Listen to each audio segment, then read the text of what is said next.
চলুন আজ এমন একটা গল্প শোনাই যেটা প্রায় ২০০ বছরেরও বেশি পুরনো, কিন্তু মজার ব্যাপার হলো এর শিক্ষাটা আজও আমাদের সবার জন্য একদম প্রাসঙ্গিক। এটা হলো ঠিকঠাক পছন্দ করা আর তার পরিণতি নিয়ে এক অসাধারণ কাহিনী। আচ্ছা, আমাদের জীবনে কি কখনো এমন হয় না যে একটা জিনিস দেখে এতটাই ভালো লেগে গেল যে মনে হলো ওটা পেতেই হবে, তার জন্য বাকি সবকিছু ছাড়তে রাজি? এই যে একটা তীব্র ইচ্ছে, এই অনুভূতিটা কিন্তু আমাদের কম বেশি সবারই খুব চেনা, তাই না? তো চলুন মূল গল্পে ফেরা যাক। আমাদের গল্পের মূল চরিত্র হল রোজামন্ড নামের এক ছোট্ট মেয়ে। তো একদিন সে তার মায়ের সাথে হাঁটতে বেরিয়েছিল, আর ঠিক তখনই কি হলো, একটা দোকানের জানালায় তার চোখ আটকে গেল। কি দেখল সে? দোকানের জানালায় রাখা ছিল অসাধারণ সুন্দর ঝকঝকে একটা বেগুনি রঙের জার। রোজামন্ডের ছোট্ট চোখে ওই মুহূর্তে ওটাই যেন পৃথিবীর সবচাইতে সুন্দর জিনিস, মানে এমন একটা আকর্ষণ যা উপেক্ষা করাটা ছিল প্রায় অসম্ভব। এখানেই কিন্তু গল্পের আসল টুইস্ট। রোজামান্ডের সামনে তখন দুটো জিনিস। একদিকে সেই চোখ ধাঁধানো বেগুনি জারটা, যেটা তার মন একেবারে কেড়ে নিয়েছে, আর অন্যদিকে একজোড়া নতুন জুতো, যেটা তার তখন খুব খুব দরকার।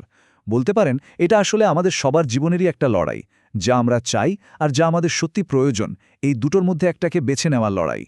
এই সময়ে ওর মা কিন্তু দারুণ একটা কাজ করলেন। তিনি ওকে কোনো উপদেশ দিলেন না, বরং পুরো দায়িত্বটা ওর হাতেই ছেড়ে দিলেন। তিনি শুধু বললেন, দেখো, তোমার যেটা ইচ্ছে তুমি সেটাই কিনতে পারো। এর মানেটা কিন্তু খুব গভীর।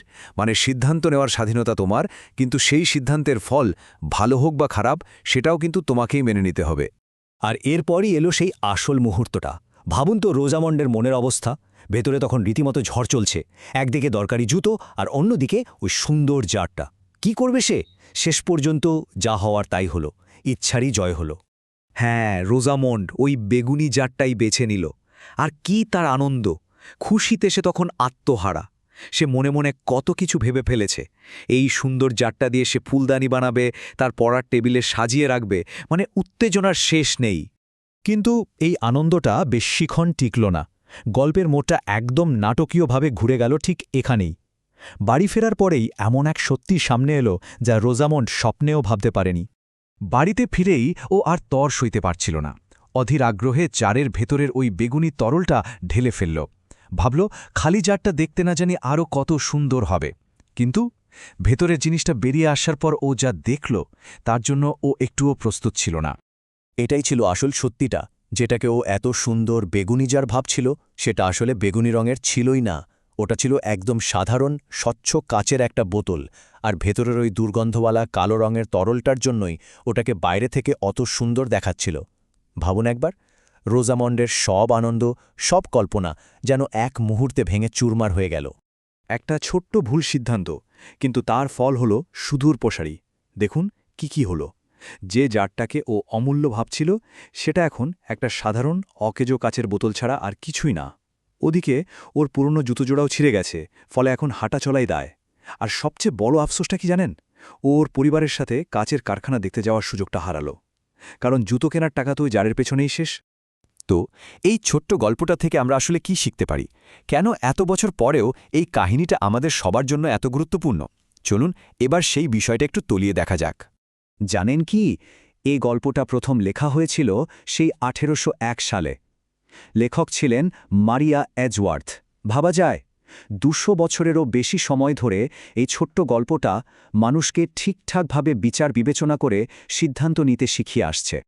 এই ব্যাপারটা আরও সহজে বোঝা যাবে। দেখুন, গল্পের প্রত্যেকটা জিনিসের কিন্তু একটা প্রতীকী অর্থ আছে। বেগুনি জারটা কি? ওটা হলো সেই মোহ যা আমাদের বোঝায় যে চকচক করলেই সোনা হয় না। ঠিক যেমন ধরুন, খুব সুন্দর প্যাকেজিং দেখে আমরা অনেক সময় একটা বাজে জিনিস কিনে ফেলি। প্রয়োজনীয় জুতো আমাদের মনে করিয়ে দেয় ক্ষণিকের ইচ্ছের চেয়ে আসল প্রয়োজনের দাম অনেক বেশি।